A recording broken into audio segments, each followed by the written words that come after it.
Jaya Radha Madhava Kunja Bihari.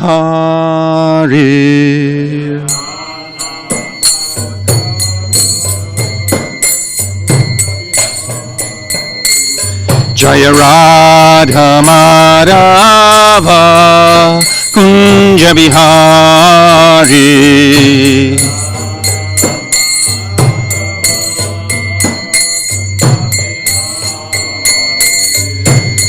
Gopijana Vallabha Giri Bharadari.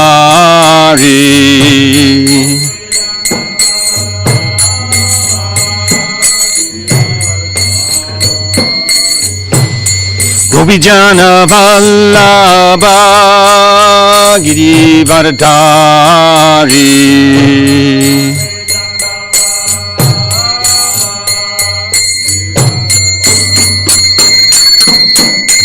Gopijana Vallabha Giri Bharadari.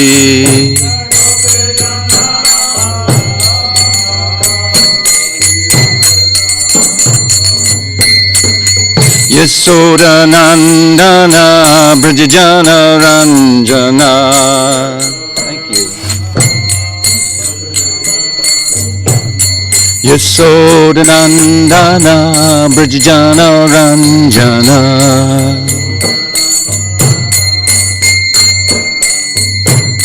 Yasoda Nandana Brajajana Ranjana.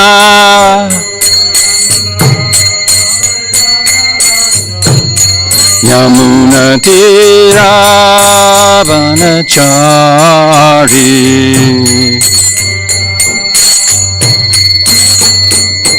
Yamuna Tira Vanachari.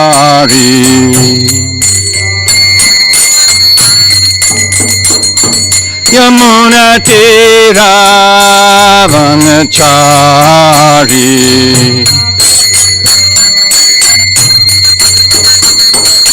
Jaya Radha Madhava Kunja Bihari.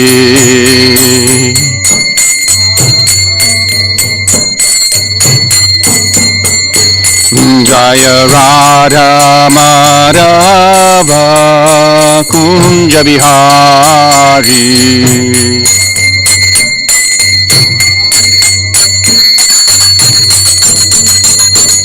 Jaya Radha Girari Radha Girari Radhe.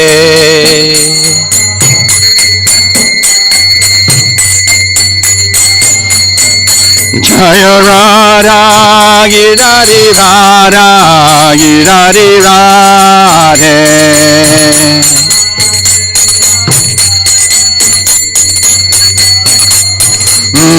Prabhupada, Prabhupada, Prabhupada, Prabhupada.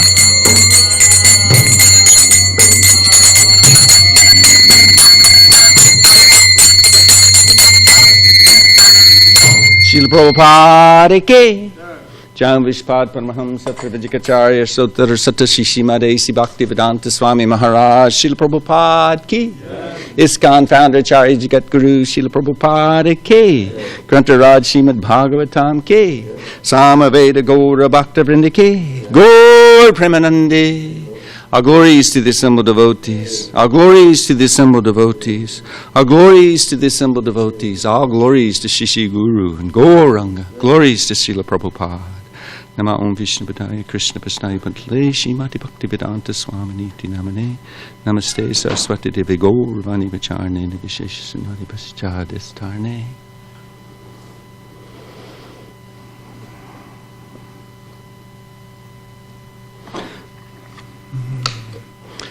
Om Namo Bhagavate Vasudevaya.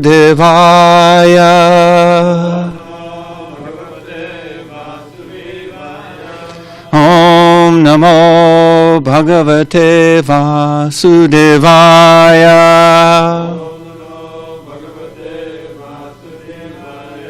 Om Namo Bhagavate Vasudevaya.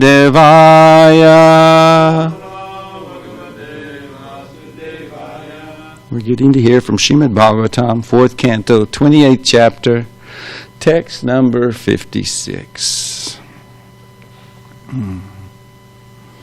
Pancha Aramam. Pancharamam. I just did the synonyms. I know you said Prabhupada did it like this. But I think we all know how to pronounce it, but do we learn words when we put them together like that? Yeah. Navadvaram. Pancharamam Navadvaram. Ekapalam. Trikoshtakam. Ekapalam Trikoshtakam. Shatkulam.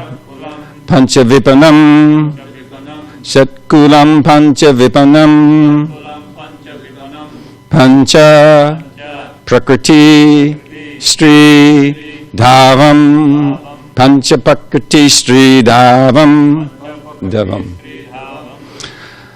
Pancha Pancharamam Navadvaram. Ekapalam Trikoshtakam. Shatkulam Panchavipanam. Panchaprakriti Sridharam. Sridhavam. Pancharamam Navadvaram. Ekapalam Trikoshtakam. Shatkulam Panchavipanam. Panchaprakriti Sridharam.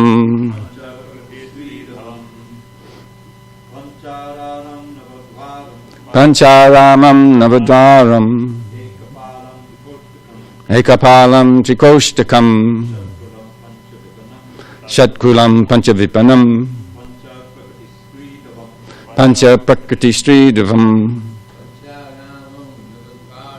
Pancharamam Dhamanaram.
Shatkulam Panchavipanam.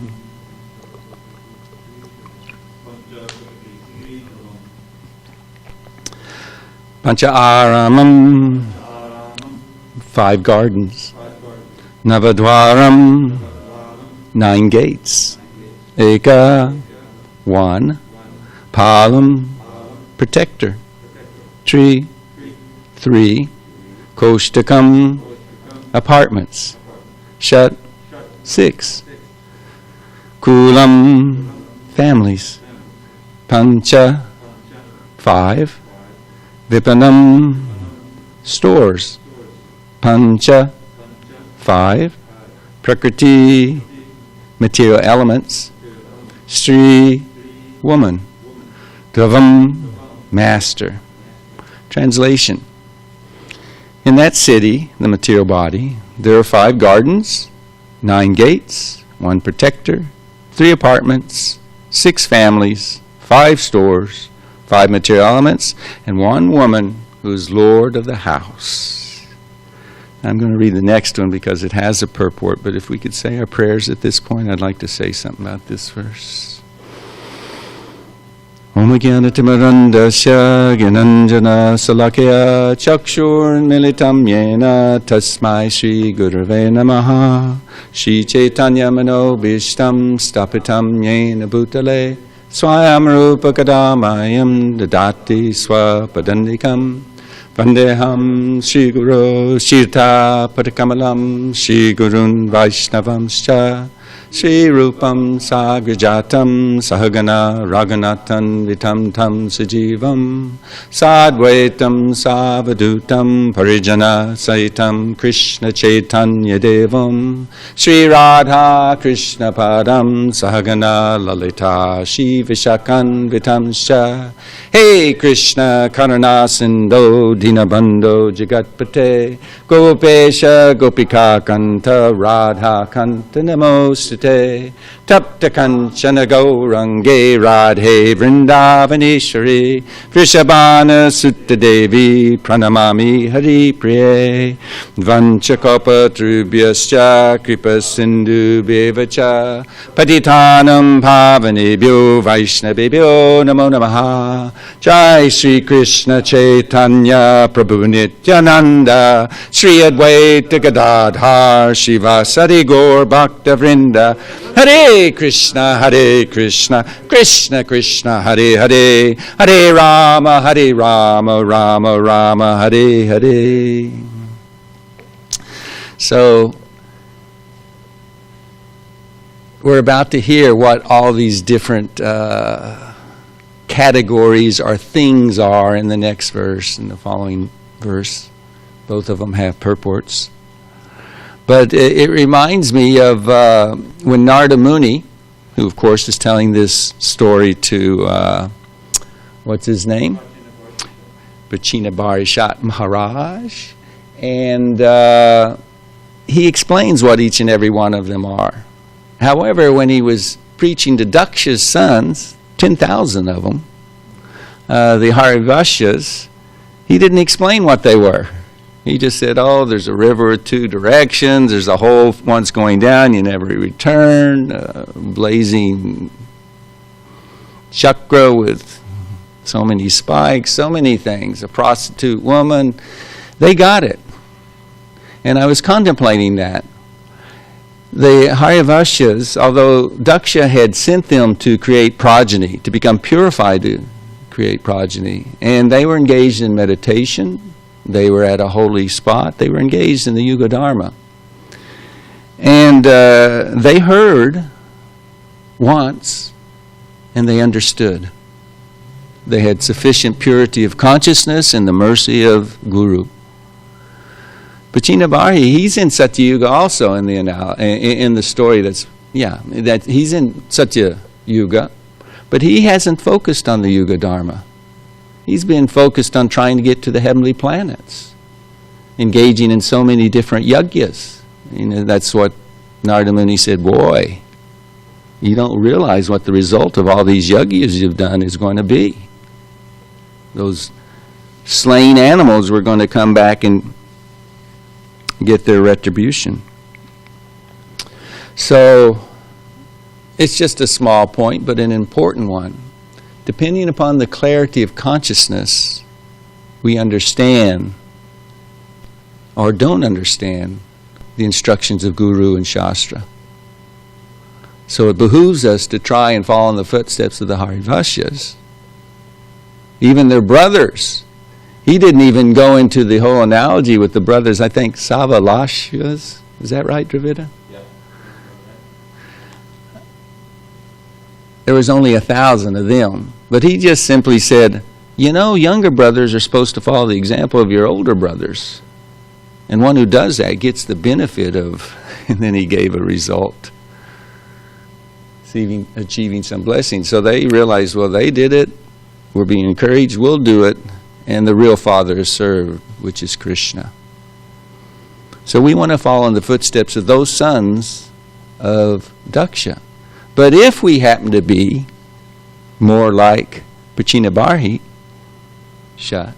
then it doesn't matter that Guru has to explain to us. In fact, Guru has all the patience in the world. Now his patience may manifest as chastisement, like, you're useless. Take the Brahman thread and try to undo it, and it's all tangled up. Or, showing you how to count on your fingers, and after 3 tries. Jayananda Prabhu actually fits in this category. Don't worry. Whatever you chant sincerely, Lord Chaitanya will accept. So, patience or mercy mercy. He has all the mercy in the world and more. But as it was made in a class not too long ago, at the end of Bhagavad Gita, Krishna said, have you understood? And it's explained by Acharyas, if Arjuna didn't understand something, Krishna was ready to go back and re-explain it. Guru doesn't give up on us. Unfortunately, many of the times, followers and disciples give up on Guru. They break the contract. But Guru, like Srila Prabhupada, when asked by Tamal Krishna Goswami, would you really have rejected him if he doesn't follow this instruction? He said, no. The mercy of Lord Nityananda is unlimited, showing that he was the instrument of Lord Nityananda. The mercy of Guru is unlimited. But we want to become a proper disciple. And now we'll lead into his explaining what they are. Panchendriyarta arama dvara prananava prabho tejumb anani koshtani kulamindriya sangaha. My dear friend, the 5 gardens are the 5 objects of sense enjoyment. And the protector of is the life air, which passes through the 9 gates. The 3 apartments are the chief ingredients, fire, water, and earth. The 6 families are the aggregate total of the mind and 5 senses. Purport by Srila Prabhupada. The 5 senses that acquire knowledge are sight, taste, smell, sound, and touch. And these act through the 9 gates. 2 eyes, 2 ears, 1 mouth, 2 nostrils, 1 genital, 1 rectum. These holes are compared to gates in the walls of the city. The principal ingredients are earth, water, and fire. And the principal actor is the mind, which is controlled by the intelligence, buddhi. Now, if we were to stop here, basically there's not much difference between this verse, the information being given, and modern science. They have their elemental table or charts, and they've done their best to try to break down everything into its essential component.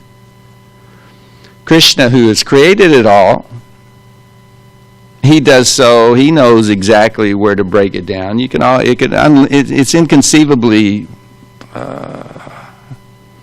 unlimited, the energies of the Lord, but he keeps it simple for us. I mean, we're conditioned souls. We're tiny part and particles of Krishna, very, very insignificant. The ability to comprehend the unlimited energies of the Lord basically doesn't exist. He's inconceivable. He doesn't even understand. He doesn't understand Srimati Radharani, his principal energy. I mean, it really is achintya. The absolute truth is achintya. But the absolute truth, Krishna can reveal to the insignificant living entities all we need to know to be reinstated in our identity, our eternal identity, and our eternal relationship with Krishna. That's what's important. Everything else is peripheral. I mean, I think this was also quoted not too long ago in the last week, that there are unlimited subject matters for discussion and hearing.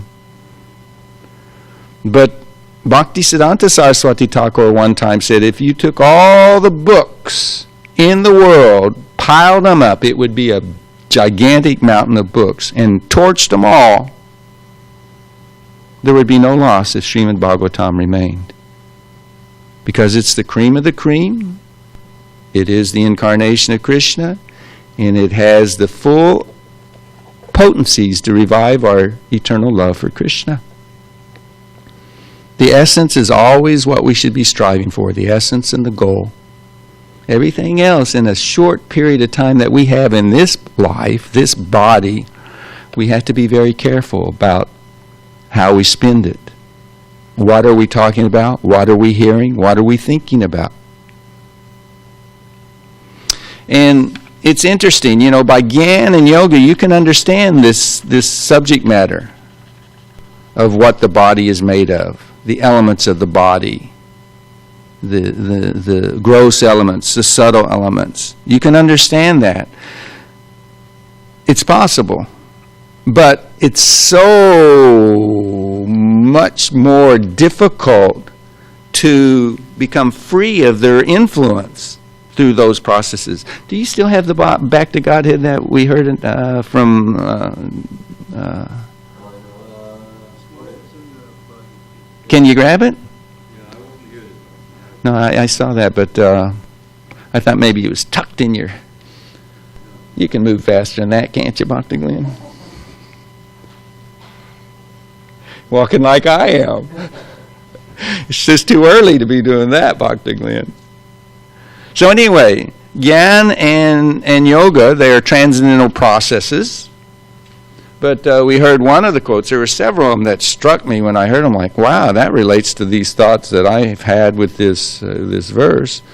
Without devotional service, all other methods for spiritual self-realization are weak and insignificant. I mean, if you try to go through that process, the odds are stacked against you. Those processes, I should say. I mean, people pride themselves on being so intelligent. I mean, most everybody does. I think I'm pretty smart. I can figure things out. And I think most people think like that. You know what that's called, don't you? Did you say hubris? It means garbage, junk? No. Hubris. What is hubris? That's not something you spread on a cracker, is it? Ostentatious pride. That's what that means? Oh, man, what a word. Did you note it? Hubris? Hubris. That's exactly what it is. Ostentatious pride. And ostentatious, I know that one, but I like the wordsmith. Very showy. Man. Ouch. Yeah, it's false ego. That's the energy that causes the ostentatious pride. And false ego it's a real thing. It's not just like, sometimes we think of like pride as a quality, right? It's really an energy and it's a person. Like false ego. If you remember the pastime of Krishna and Arjuna in the chariot going through the different layers of the universe, the darkest, pitch dark, you cannot see this far away from your eyes. That's false ego. Brihad Bhagavatamrita also discusses there's 7, 8 layers in the universe. That's the darkest one. And a form of the Lord resides there. Tons of living entities there. And that's the last barrier.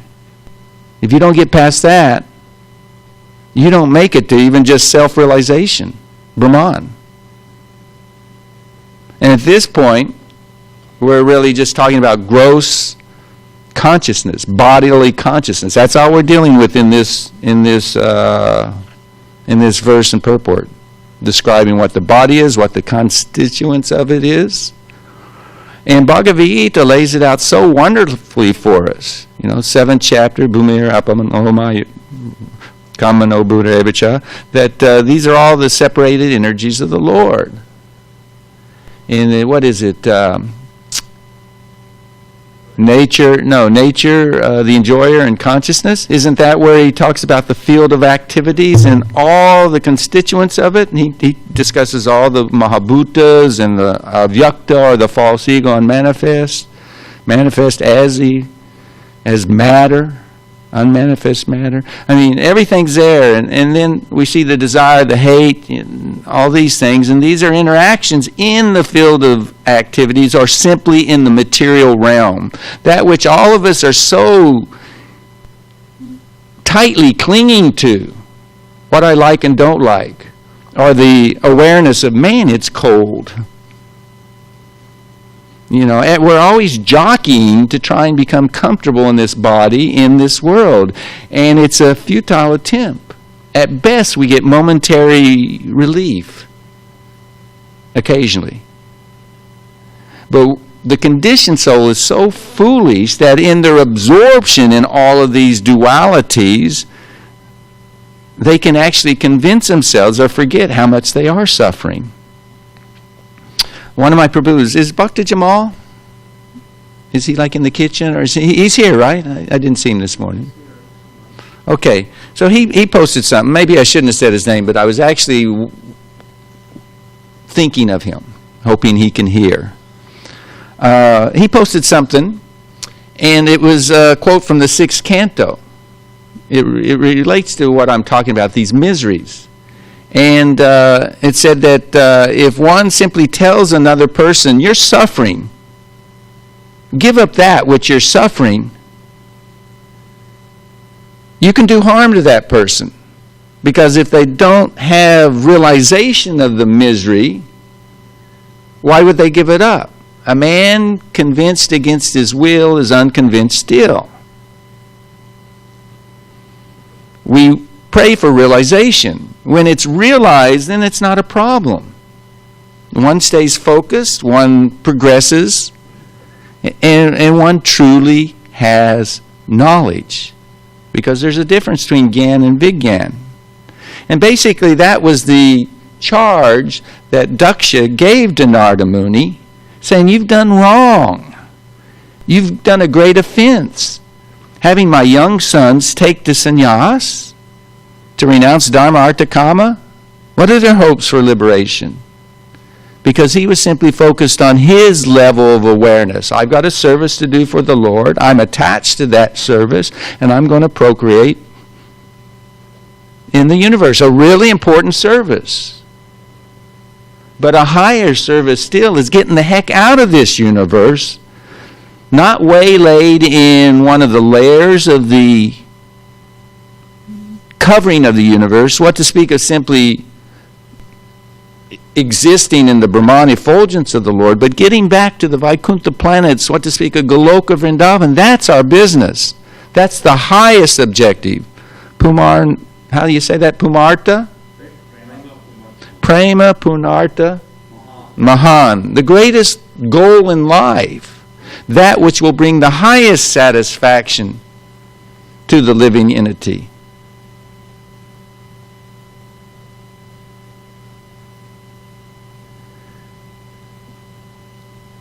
When the spirit soul gives up the illusory relationship with matter and cultivates its eternal relationship with Krishna, a boundless joy that is characteristic of its pure consciousness arises in its being. That's the natural happiness of the jiva. Really, speaking personally, I don't have a clue of that boundless happiness. I mean, it's kind of like, you're given a drink, let's say, a big gulp or whatever, some giant drink, and somebody gives you just a little flicker of that taste of that soda or whatever. Yeah, I think it was nice. I'd like some more of that. We're given enough to help us proceed in the path of bhakti, in executing the devotional service of the Lord. And of course, it's all perfect because the Lord doesn't force it upon you. I don't mind because you are my association and I refer back to your classes. And the Lord doesn't force anything upon us. It's voluntary. And when we talk about the mercy of the spiritual master, absolutely necessary. When we talk about executing bhakti, the first line of the Guru Puja prayer, the lotus feet of the spiritual master are the only way by which we can attain pure devotional service. It's the only way. But he will only lead us up to the door of Shuddha Bhakti. We have to want to step across the threshold. It's team effort. Without the mercy of the spiritual master, it doesn't happen. And that was what Prabhupada said in the purport to the quote of Daksha. If they don't experience the misery, they won't be able to renounce it. And Prabhupada said, no, that's not right. Everybody's suffering, but unless you get the association of a Vaishnava who will give you the alternative and explain why we're suffering, how we're suffering. Because people think, yeah, I know I'm suffering, but no, you don't. You don't know what causes suffering. In one word, a little bit of a test. Let's see how well you were taught by your teacher. What's the root cause of suffering, Bhakti Glenn? That's a good question, a good answer. You can use that. Bhakti Glenn said the mind. That's not the root, though. That's an instrumentality of the suffering, and you're perfectly correct in that regard. It is through the mind one likes, dislikes, accepts, rejects. So can you go a little further? Desire. Now we're getting closer. Yeah, because of our unlimited desires, we remain bound to that which causes us suffering. Now can you go deeper? Our forgetful relationship with Krishna. Ah, you're so muffled. Take the mask off for that answer. Our forgetfulness of our real eternal relationship with Krishna. Yes. One word, ignorance is the source or root cause of suffering. Now, the conditioned soul doesn't know what ignorance and knowledge is. According to what mode they're under, because the modes are such an important part of this material world. Its laws, the instrumentality of being conditioned and bound inescapably to the material world, and our unlimited succession of material bodies. You know, so many devotees this way or that way are, praying for a smooth transition. Well, let's put it on the absolute platform here. You know what smooth transition we should be praying for? The final test. When the soul leaves the body. And when we leave the body, we also want to leave behind the mind, the intelligence, and the false ego. We want to leave it all behind. Because simply giving up the body isn't sufficient. Everyone headed to Yamaloka, they've given up the body, but they still identify with the consciousness that they experienced and executed, how they acted, what they desired from the body they just gave up. And that's why they go to hell, because they have to be trained through suffering, through punishment, to adapt a new form of consciousness that will allow them to accept inhabiting another type of body.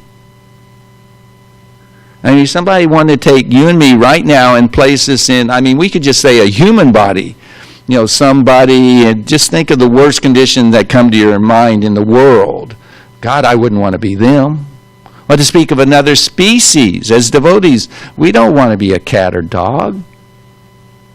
Or the example you gave, worse than pig stool. What was it, flattery? Where you weren't referring to flattery that time about pig stool. Mike? Pride, yeah. Mike? Man who spoke it gets to say it. What Bhakti Siddhanta Thakur compare pride to? Was it pride? What is it? Yeah, Bengali. Here we'll let material position. The humble one. Jarera Patishta Sukarera Vishta means the material position or ambition. It's material position or ambition. Yeah. And we often say pride, right? Yeah. Is it connected? It's yeah. Okay.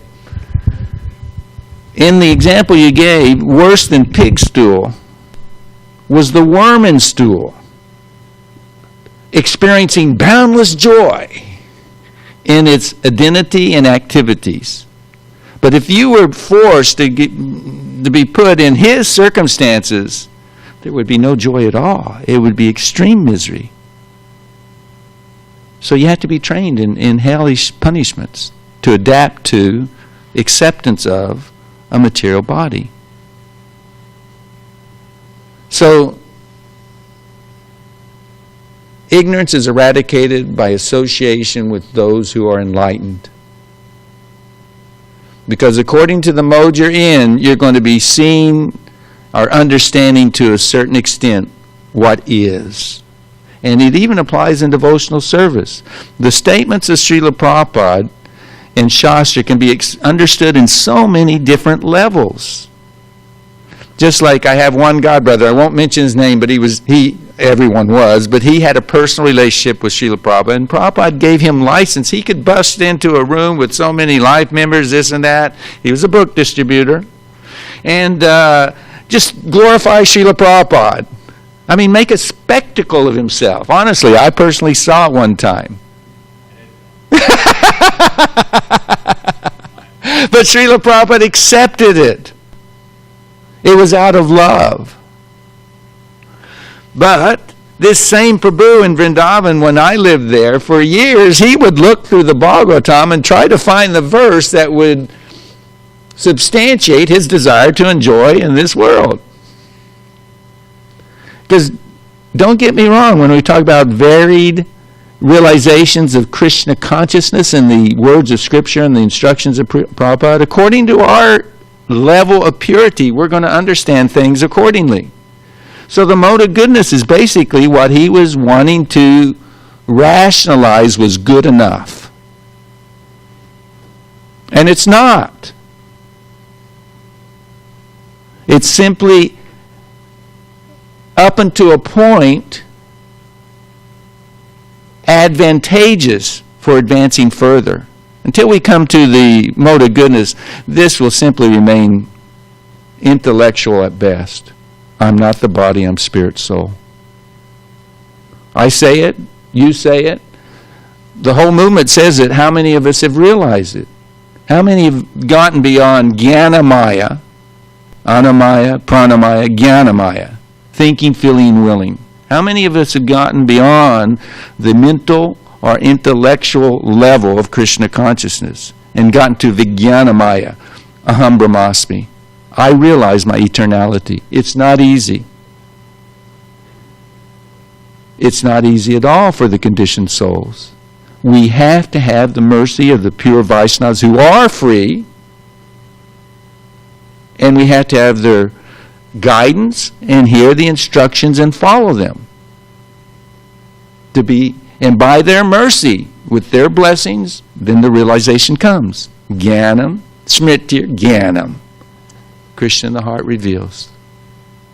It's such a wonderful process the Lord has established for the liberation of the misery of the living entity, for the reinstatement of our eternal service to the Lord. Such a wonderful process. It's only through bhakti. That's the theme basically I'm trying to address here, Tapas Prabhu. How do I realize that I'm spirit soul? That's the title. How do I realize I'm spirit soul? When I was younger in my services in Krishna consciousness, I wondered, because Srila Prabhupada often talks about Brahmeti, Parameti, Bhagavaniti, Shabdate. The absolute truth is realized in these stages. And Krishna himself says, after you've understood your spirit soul, Mad Bhaktim Labhate Param. Isn't it? If you are not qualitatively one with the Lord, you cannot directly serve the Lord. You're not even allowed to come into His presence. He can come into our presence through the holy names and through the Archa Vigraha, Archa Avatar, the deities, through the transcendental sound vibration of Shastra. He can descend and come in our presence, but we can't. We're not qualified. And we know the examples. I mean, unless you're invited into, pick any rich, you think anybody can walk up and talk to Bill Gates? You pick any rich man. No. It's who you know. If you know someone who knows somebody, they can invite you. They can bring you in the presence. Then there can be a personal relationship established. We have to have the pure Vaishnavas association and guidance. And then, when talking about these modes, in the process of Gyan, they have a shot at it, not a very good one. It takes thousands of lifetimes through the process of Gyan. If that's what you get stuck in and that's where you're focused on, it's based from pride. I'm the doer. I'm going to do it. I'm going to conquer illusion. It takes thousands of lifetimes. And when they leave their body, there's more than one example, but Dhritarashtra, he did what the Gyanis have to do under the guidance of Vidura. He amalgamated his identification with all the elements of the body that are described in this verse and more. He amalgamated the earth into the earth, the water into the water, the air into the air. He mentally, meditatively, nati. I'm not this. I'm not this. I'm not this. Coming to the point of, what am I? I'm spirit. I'm spirit soul. And then he was identifying qualitatively with the Supreme Spirit. Because of his lack of purity and all that he had done in his life, he couldn't get Krishna Prem. He didn't deserve it. He didn't want it. He got Aham Brahmasmi, liberation. Now, we don't want that. Gosh, do we not want that? The annihilation of the opportunity for service to Krishna, an eternal relationship, horrible. Worse than horrible. The most torturous thing that you could... when Bhaktivinoda Thakur had darshan of Mukti Devi in Navadvip, and she revealed to him that who she was, because she's most beautiful. I'm not most beautiful, but compared to any woman in this world, you'd faint.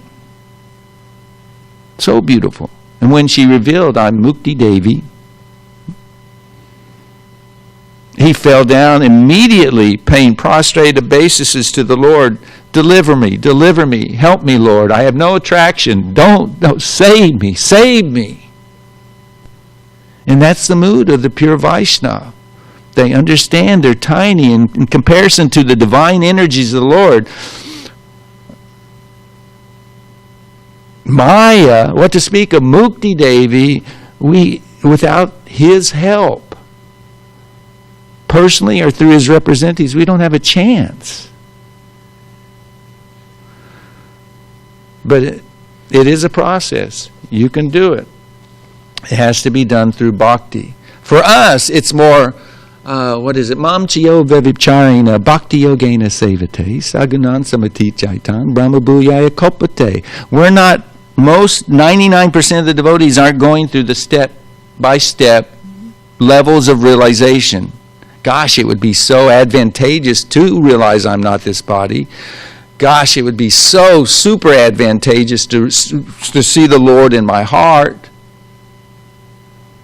leading to Krishna Prem, my eternal relationship and service, my relationship and service with Krishna and the Vrajvasis.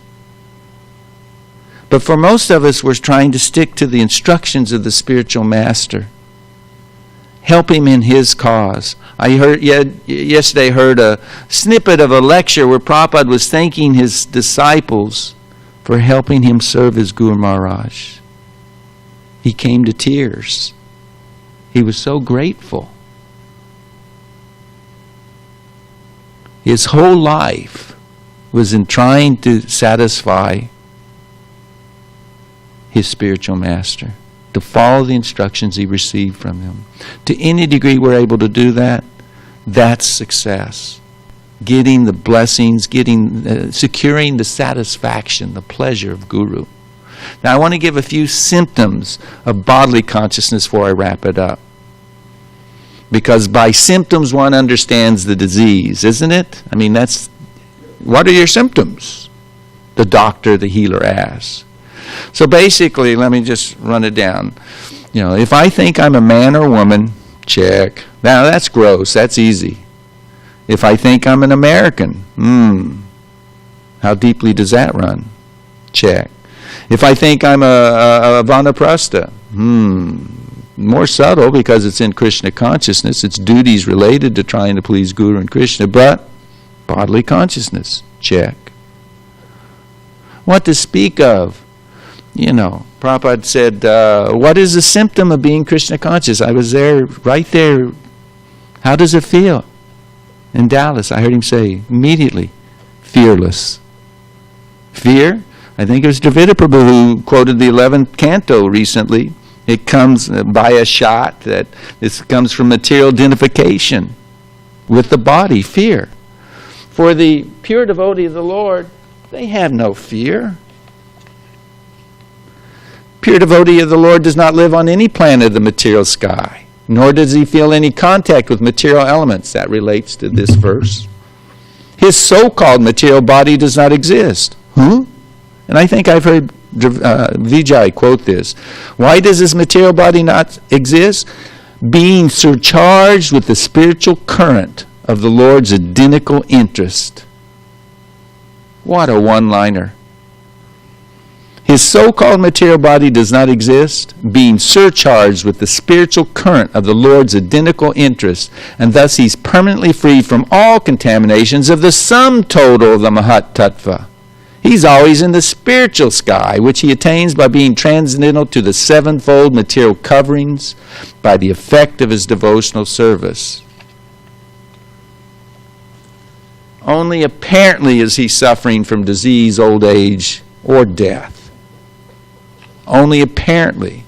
And these changes that his body goes through, that we experience, what do they give us the opportunity for? To pray for our Guru Maharaj and the challenges of his physical form. We don't want to lose the association of the physical association of our spiritual master. It is the greatest, I mean, personally, I can say in my life, the greatest suffering that I've ever experienced. Nobody wants to go through that, but we have to go through it because that's what this world is all about. Break the connection, the bonds of Maya, the attachments to this material world. Now, two things come to mind. Sanatan Dharma. We're Sanatan, the Lord is Sanatan, and our home is Sanatan. Prabhupada, in saying the negative of it, our home is not in America. That's a temporary home. Our identity is not of this body. And our master should not be the woman, the intelligence, scheming so many things of I like this, I don't like this, let me focus on building the perfect plan in which to fulfill my sense gratification. Mind and intelligence working in tandem, become focused on sense gratification. Those are not our masters. Well, if they are, they're horrible taskmasters. Krishna and his representatives of our master. So I just wanted to fear, that's the one thing, because this is a quote, smaller than the unseen threat that people are afraid of is the super soul. Even me. And they're all pervading. It's highly questionable whether anything besides Krishna is all pervading. Certainly, danger, they say it every step, but an all pervading danger, I question that. But not side by side with that, looking at how Prabhupada lived his life, that's how we truly understand the instructions of the spiritual master. Given we're trying to follow them, we're trying to understand them, we have to see how he lived what he taught. Here's one quote, and I thought it was beautiful, very apropos, written to Malati in 74. If Krishna wants to kill us, that's not wrong. If it's his desire. Our business should just to be to follow the regulative schedule, deity worship, distributing prasadam, chanting, book distribution, and never mind the material danger. Krishna consciousness means to be on the platform of deathlessness. Every sloka in Bhagavad Gita and Srimad Bhagavatam is informing us of this. If you read these books carefully, you will understand this platform of deathlessness as opposed to the material condition in which no one wants to die, but no one can check death. Everything that we are afraid of is simply that which happens to the mind and body. Being matter, the mind and body can act and be acted upon by matter under the laws of nature. nature makes and unmakes them, but she has no power over me or you. We're not benefited by the growth of the mind or body or harmed by the decay. They grow, mind and body, they grow and decay by the laws that govern our relationships with this physical universe. Falsely identifying ourselves with the mind and body, we find ourselves compelled to suffer pain and pleasure due to the physical problems that overtake them. Prabhupada, from day one, first day we enter into the temple, we're not the body, we're spirit, soul. And the other side of it is, Prabhupada, when he was young, before he took up the service of a spiritual master, what political affiliation did he identify with? Gandhi's movement. And throughout his life, he retained respect for Gandhi. In fact, Varnashram Dharma, Gandhi had it down. He was a proponent for Varnashram, and Srila Prabhupada never poo-pooed that aspect of Gandhi's teachings. Bhagavad Das at the time, a godbrother of ours, he tells how he was on a morning walk with Srila Prabhupada and several others, but in Juhu Beach, and they were here, and far, Srila Prabhupada at one point, he pranamed. While he's walking, he pranamed. And no one was in front of him. He thought, well, who did he just offer respects to? And then he looked, and then way down the beach was a statue of Gandhi. But how did Prabhupada act when he met his spiritual master and he took up the service and the mission, always meditating on how do I fulfill this instruction my spiritual master has given me? He gave up his affiliation with Gandhi.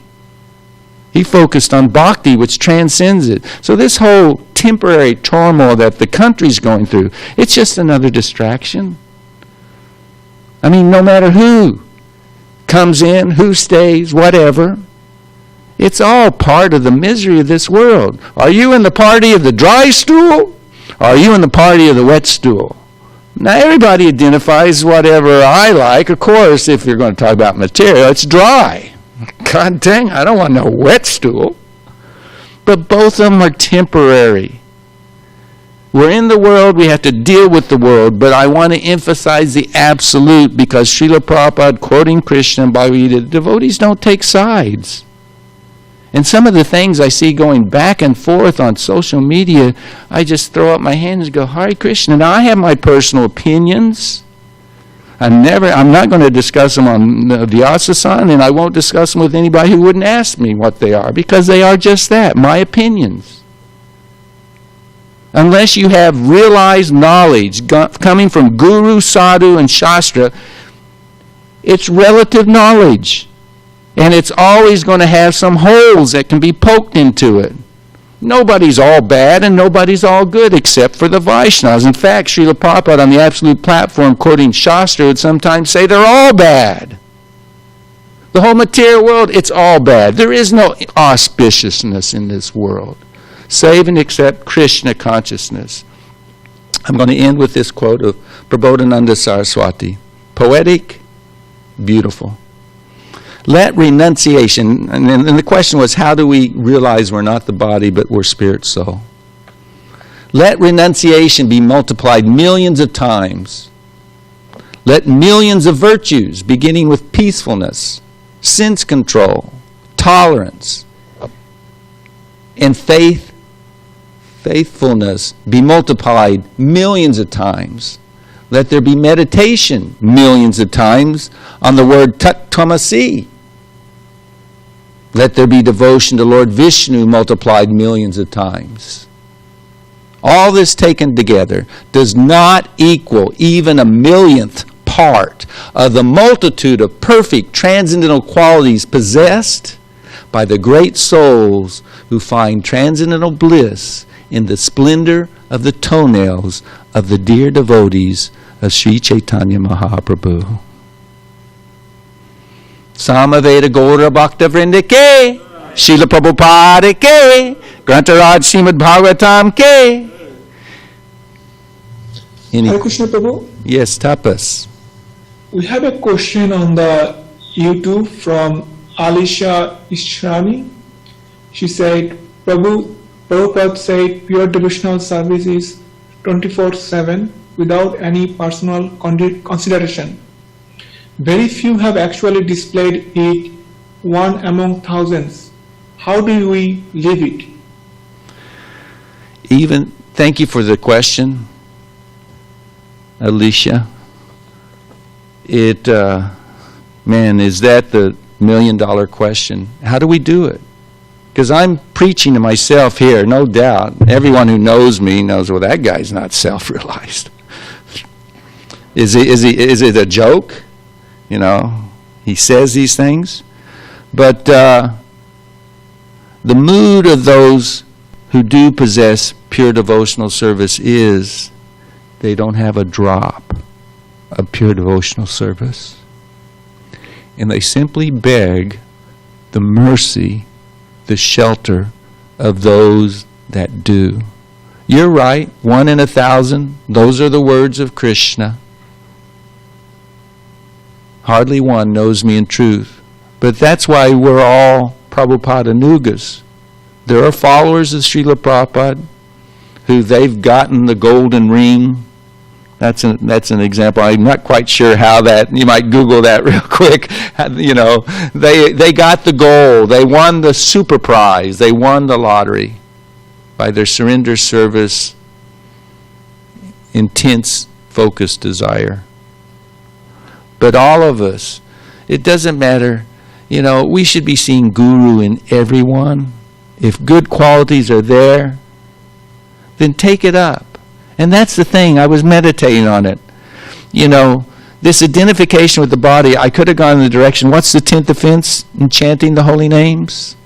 We can all say it together. The 10th offense is to maintain material attachment, even after understanding so many instructions on this matter. It's also an offense to be inattentive while chanting. That right there, if we can get the axe of desire, of determination, and start chopping at that root, that would take care of it.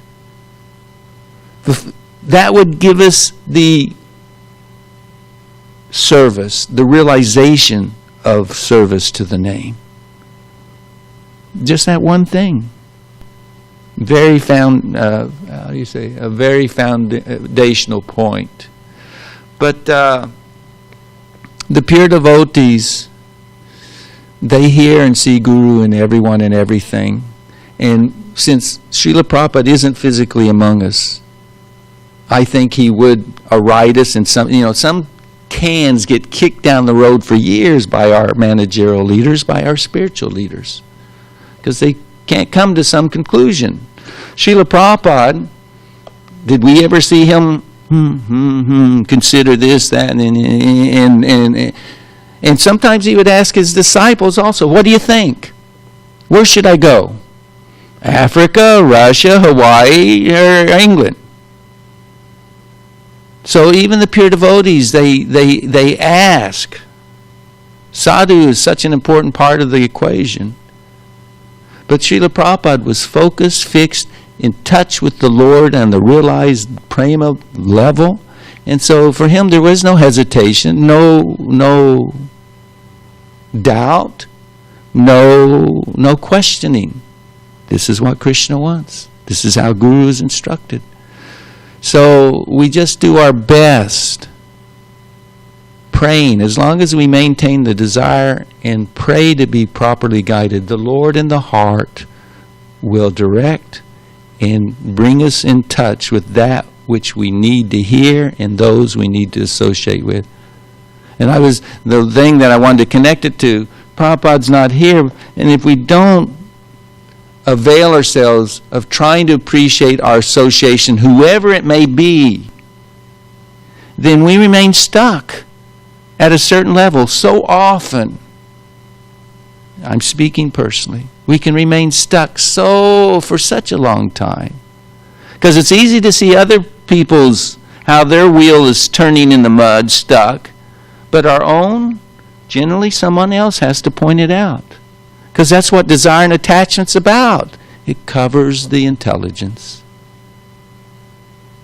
So, just pray, and Krishna reciprocates. He'll give you the association, the knowledge to come up to that platform, at least to be situated in the activities that will bring us to that platform.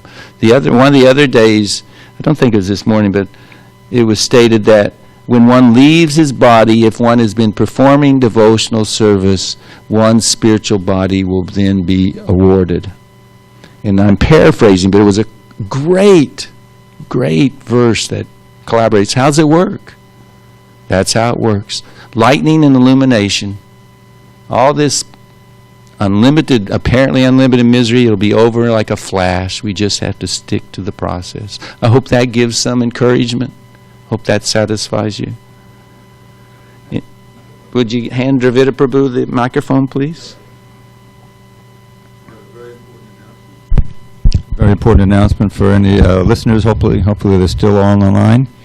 Is that Rajendranandana Prabhu will be giving class on Monday, the 11th of January. Hare Krishna. I don't know how important that one is. At this time, at 8:50 a.m. A rumbling of the Himalayas? Oh, it's just Rajendranandana.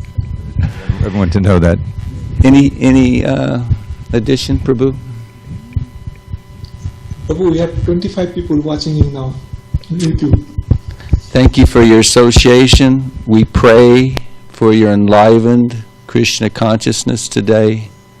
And we're looking forward to the day when we will be singing and dancing and personally paying obeisances to you. So, Srila Prabhupada ki. Prabhu, we also have one devotee on the Zoom. I think she didn't ask any question, but she's on the Zoom. Okay. Identify yourself, please. Yeah, and you have to go, please. We'll just wrap this up after he or her. I think he said she. Yes. Did she say she? Who is? Yes. Shilde. Hare Krishna Mataji, can you speak? If you want, you can speak any questions. Thank you, Dravida. I think if her mic is muted. Okay, turn on your mic, Mata. Hi, this is Shirley. Hi, Shirley. Hare Krishna. Hi. Hare Krishna, thank you. You're welcome. Is that it? That's it. Thank you very much. All glories to the assembled Vaishnavas. Hare Krishna.